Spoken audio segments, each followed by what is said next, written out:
Présidentielle du 24 mars 2024 qui a déjà démarré ce week-end et qui bat son plein cette campagne qui dure 12 jours. Pour rappel, contrairement aux 21 jours stipulés par le code électoral sénégalais, une situation due au report du scrutin présidentiel et à la crise sociale et à la tension institutionnelle que le Sénégal vivait jusque-là. Un aperçu de ce début de campagne électorale pour la présidentielle du 24 mars avec Ndeye Penda Sylla. Pour ce démarrage de campagne, le candidat Amadou Ba appelle à une fédération des énergies et des talents autour d'un objectif commun, la victoire. Ainsi, il a invité les forces vives à fédérer leur énergie et leurs talents vers un objectif commun, a-t-il indiqué dans un message publié sur un réseau social après le lancement officiel de sa campagne électorale. C'est sous l'impulsion fervente de son directoire de campagne et de sa famille politique, la coalition Benno Bokk Yakaar, que le coup d'envoi de sa campagne électorale pour la présidentielle 2024 a été donné. Il a fait part de sa détermination renforcée par l'exceptionnelle mobilisation des militants. Ce sera celle de tous les Sénégalais pour que l'emploi massif des jeunes, le pouvoir d'achat des ménages soit une réalité dans un Sénégal de paix, de stabilité et de prospérité, a assuré l'ancien Premier ministre. Du côté de Anta Babacar Ngom, candidate de la coalition de l'Alliance pour la relève citoyenne, elle a démarré hier après-midi sa campagne électorale en sillonnant les grandes artères dans la banlieue dakaroise dans le cadre de sa caravane dite la Grande Marche de la Relève. La candidate à l'élection présidentielle du 24 mars s'est notamment rendue dans le département de Pikine à la tête d'un important cortège qui communiait avec ses militants qui scandaient Anta présidente.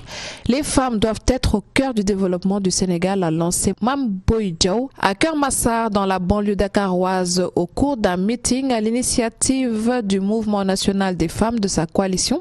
Il dit vouloir se battre pour l'émancipation des femmes sénégalaises avec l'engagement ferme d'instaurer une parité stricte dans le gouvernement qu'il mettra en place s'il est élu président de la République au soir du 24 mars.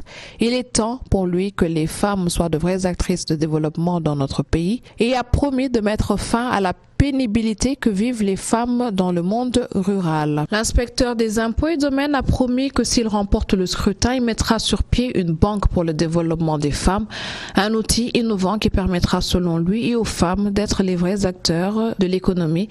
Il s'est également engagé à mettre fin aux souffrances des jeunes filles à l'école, source d'abandon scolaire. Mettre un terme à l'injustice que subissent les jeunes filles dans les écoles où les situations de vulnérabilité sont connues de tous et sont l'origine d'échecs scolaires, selon Mame Boye Diao. Quant au candidat de la coalition Kama 2024, Boubacar Camara, et ses militants et sympathisants ont arpenté dimanche plusieurs artères de Pikine dans la banlieue de Dakar lors d'une caravane ponctuée par un meeting. Et tout au long de cette route d'Icotaf qui accueille un marché hebdomadaire chaque dimanche, il a été salué par les marchands et clients massés sur cette artère fréquentée de cette grande commune de la grande banlieue dakaroise. Des habitants sont sortis pour regarder le passage de la caravane. Enfin, le candidat à la présidentielle Déthié Fall s'est engagé dimanche à Mbour à satisfaire les doléances des femmes et des pêcheurs de la Petite Côte pour garantir le développement économique du département. À Mbour sont connues les difficultés que traversent les femmes, les pêcheurs et tous les secteurs économiques. C'est pourquoi dans le programme qu'il s'engage à satisfaire toutes les doléances, le leader de la coalition Déthié 2024